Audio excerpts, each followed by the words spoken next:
శ్రీ సత్యసాయి జిల్లా కదిరి నియోజకవర్గం కటారుపల్లి గ్రామంలో యోగి వేమన జయంతి ఉత్సవాలు ఘనంగా జరిగాయి.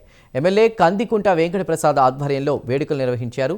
ముఖ్య అతిథులుగా బీసీ సంక్షేమ శాఖ మంత్రి సవిత, హిందూపురం పార్లమెంటు సభ్యుడు బీకే పార్థసారథి హాజరయ్యారు. 5,000 మంది విద్యార్థులతో వేమన పద్యాలు ఆలపించి లిమ్కా బుక్ ఆఫ్ రికార్డులో స్థానం సంపాదిస్తామని ఎమ్మెల్యే ధీమా వ్యక్తం చేశారు. కటారుపల్లిలో జరుగుతున్న యోగి వేమన జయంతి ఉత్సవాలపై మరింత సమాచారాన్ని మా ప్రతినిధి విజయ్ అందిస్తారు. వేమన జయంతి ఉత్సవాలు అంగరంగ వైభవంగా జరుగుతున్నాయి. ముఖ్యంగా చూసుకుంటే సత్యసాయి జిల్లాలోని కటారపల్లి గ్రామంలో యోగి వేమన సమాధి సమీపంలో ఈరోజు రాష్ట్ర ప్రభుత్వం ఆధ్వర్యంలో యోగి వేమన జయంతి ఉత్సవాలు జరుగుతున్నాయి. అయితే ఈ జయంతి ఉత్సవాలకి ఇప్పటికే అన్ని ఏర్పాట్లు పూర్తి చేశారు. జయంతి ఉత్సవాలకి రాష్ట్ర బీసీ సంక్షేమ శాఖ మంత్రి సవితతో పాటు లోకల్ కదిరి శాసనసభ్యులు కందికుంట వెంకట ప్రసాద్, హిందూపురం ఎంపీ పార్థసారథితో పాటు కళ్యాణదుర్గం ఎమ్మెల్యే సురేంద్రబాబు హాజరయ్యారు. అయితే యోగి వేమన ఉత్సవాలను రాష్ట్ర పండుగ గుర్తించాలని చెప్పి రాష్ట్ర ప్రభుత్వం ఇప్పటికే నిర్ణయం తీసుకుంది. అయితే ఈ రకంగానే అడుగులు పడుతున్నాయి. అయితే మనమే చూసుకోవచ్చు, యోగి వేమన ఉత్సవాలకు సంబంధించి ఇప్పటికే యోగి వేమన విజ్ఞాన యాత్ర అనే పేరుతో ఒక బస్సును కూడా ఇక్కడ సిద్ధం చేశారు. ఈ బస్సు పూర్తిగా రాష్ట్ర వ్యాప్తంగా పర్యటించి యోగి వేమన అయితే పద్యాలను ప్రజలకు పూర్తిగా ఇంకా అంటే యోగి వేమన పద్యాలు తెలియని వాళ్ళు అయితే ఉండరు, మరికొంత ఆ పద్యాలను తెలియజేయడానికి ఒక విజ్ఞాన యాత్ర బస్సును కూడా ఏర్పాటు చేశారు కదిరి ఎమ్మెల్యే కందికుంట వెంకట ప్రసాద్ గారు. అలాగే చూసుకుంటే ఈరోజు ఒక సువర్ణ అధ్యాయం అయితే ఈరోజు నెలకొల్పబోతుంది. అయితే 5,000 మంది పిల్లలతో లిమ్కా ఆఫ్ రికార్డుల్లో అయితే ఈరోజు చోటు చేసుకోవాలనే ప్రయత్నాలు కూడా జరుగుతున్నాయి.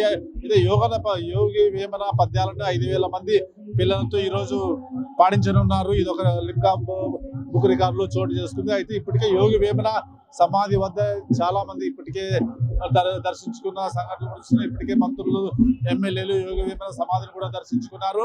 అదే పలు సాంస్కృతిక కార్యక్రమాలు కూడా ఇక్కడ ఏర్పాట్లు చేశారు. ఈరోజు సాయంత్రం దాకా యోగి వేమన జయంతి ఉత్సవాలు అయితే ఘనంగా జరగనున్నాయి. అయితే యోగి వేమన ఉత్సవాల్లో భాగంగా ఈరోజు కటారపల్లిలో ఒక ఉత్సాహంగా జరుపుకుంటున్నారు. అయితే ఇప్పటికే విద్యార్థులు సైతం యోగి వేమన ఏర్పాటు చేసిన కార్యక్రమాలు కూడా హాజరవుతున్నారు. అలాగే కోలాటాలు కూడా ఏర్పాటు చేశారు. అయితే మనం ముఖ్యంగా ఈరోజు ఇక్కడ యోగి వేమన గుంటూరు జిల్లా నుంచి వచ్చి ఇక్కడ సమాధి ఇక్కడే అయ్యాడని అయితే స్థానికులు అంటున్నారు. అయితే వీటి గురించి మనం పూర్తి తెలుసుకునే ప్రయత్నం చేద్దాం. మనతో పాటు హరినాథ రెడ్డి యోగి వేమన ఫౌండేషన్ కార్యదర్శి ఉన్నారు. వారి మాటల్లో ఒకసారి అడిగి తెలుసుకున్నాం. చెప్పండి, గుంటూరు జిల్లా నుంచి ఇక్కడికి వచ్చి యోగి వేమన సమాధి అయ్యారు అనేది ఎంతవరకు వాస్తవాలు అంటారు, నిజమేనంటారా? గుంటూరు జిల్లాలోని కొండవీడిలో రెడ్డి రాజ్యంలో సంబంధితమైనటువంటి వేమన గారు అక్కడ జన్మించారని చెప్పి ఊరు కొండవీడు ఉనికి పశ్చిమ వీధి అనేటువంటి పద్యంలో వివరణలు ఉన్నాయి.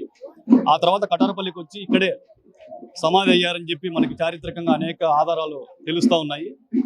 కాబట్టి చారిత్రకంగా ఇప్పుడున్నటువంటి ఆధారాలతో కటారపల్లినే వేమన గారి సమాధి ఉన్నటువంటి ప్రాంతంగా ప్రభుత్వం కూడా గుర్తించింది.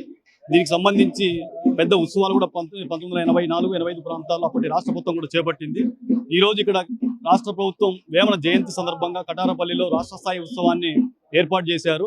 ఇప్పుడున్నటువంటి సమాజంలో తెలుగు భాష కోసం మరియు తెలుగు సమాజం కోసం 300 ఏళ్ల కిందటనే వేమన గారు సంఘ సంస్కరణ దృక్పథంతో, అభ్యుదయ భావాలతోటి ఈ సమాజంలో ఉన్నటువంటి కుల వివక్షత, మత వివక్షత, దౌర్జన్యాలు, పెట్టుబడిదారి ఆధిపత్య ధోరణులు వీటన్నిటిని తొలగిస్తూ ఈ సమాజాన్ని ముందుకు తీసుకోవడం కోసం సమసమాజం ఆకాంక్షించి దాదాపు వేమన గారి పద్యాలు మనకు ఇప్పుడు 7,000 దాకా లభిస్తున్నాయి. ఆ 7,000లో వేమన గారు రాసినవి, వేమన గారి పేరుతో ప్రక్షిప్తాలుగా చేరినవి కూడా ఉన్నాయి. వాటన్నిటిని సమగ్రంగా పరిశోధించి భవిష్యత్తులో వేమన పద్యాలను మనం నిర్ధారణ చేయగలిగితే వేమన సిద్ధాంతం, వేమన తాత్వికత మరింత జనంలోకి తీసుకుపోయేటువంటి అవకాశం ఉంది. కాబట్టి తెలుగు భాష ఉనికికి, తెలుగు ప్రజల కోసం, తెలుగు భాషలో అందరికీ అర్థమయ్యే పద్ధతిలో వేమన గారు రాయడం గొప్ప విషయం. 1000 ఏళ్ల తెలుగు సాహిత్యంలో వేమనకు ఆ గొప్ప స్థానం ఎప్పటికీ ఉంటుంది. యోగి వేమన ఫౌండేషన్ కార్యదర్శి హరినాథ్ రెడ్డి గారి మాటలో ఉన్నాము. అయితే యోగి వేమన గుంటూరు జిల్లా నుంచి వచ్చి ఇక్కడ కటారపల్లిలో సమాధి అయ్యాడు అనే దానికి ఆధారాలు ఉన్నాయి, చరిత్ర చెప్తుందని. అందుకనే ఈరోజు రాష్ట్ర ప్రభుత్వం యోగి వేమన జయంతిని రాష్ట్ర పండుగ గుర్తించింది అంటున్నారు. అయితే యోగి వేమన రచించిన 7,000 పద్యాలు పైగా పూర్తిగా బయటకు తెచ్చి అవి ప్రజలకు తెలియజేయడమే యోగి వేమన ఫౌండేషన్ లక్ష్యం అని అయితే అంటున్నారు హరినాథ్ రెడ్డి గారు. కెమెరామెన్ శర్మతో విజయ్, ప్రైమ్ 9 న్యూస్ అనంతపురం.